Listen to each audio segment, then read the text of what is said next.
All right, this morning we are marking 75 years since the liberation of the Auschwitz concentration camp in Poland. Auschwitz was the largest Nazi death camp. Today, around 200 survivors are expected there. They're honored guests at a place where they were once sent to die.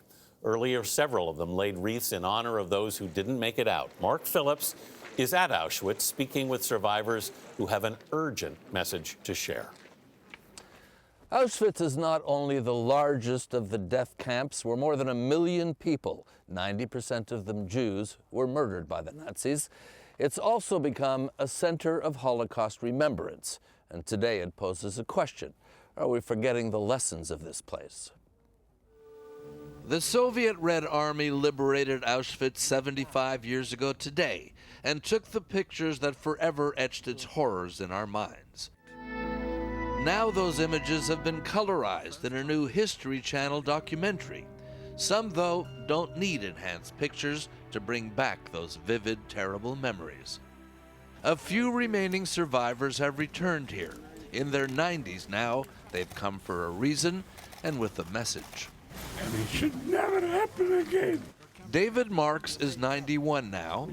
He was 16 when he was crammed into a cattle car with thousands of others and brought here from Hungary.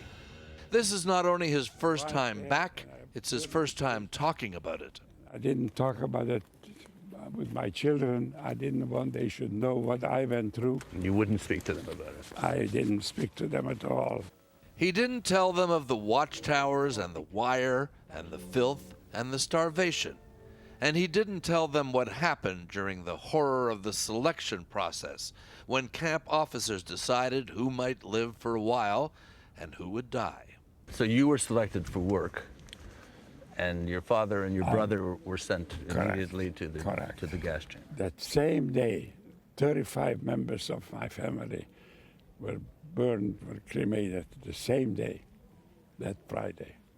David Marks somehow survived. He moved to the U.S. in the 50s.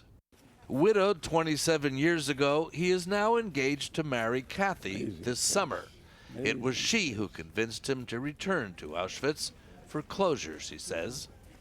World Jewish Congress President Ronald Lauder says there's another reason the survivors need to tell their stories now. Are you concerned at the rise of anti-Semitic incidents, particularly over the last few years? I'm very concerned about it, because when I look at what happened and I speak to survivors and they tell me how it started off very small, it got bigger and bigger and bigger and bigger. Is that what you're seeing? I'm seeing that same thing.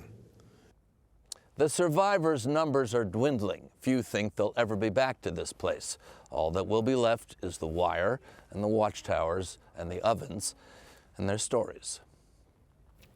Mark Phillips, thank you very much. I mean, it shows the capacity for recovery that human beings have. Yep, and so important for the stories to be told. I love the thinking that may we never forget, and that's why it's so important that we keep telling these stories. It's amazing that that man's been carrying that story with him since he was 16, and he's now 91 and finally talking about it. And choosing to tell it now because people are forgetting. Yep.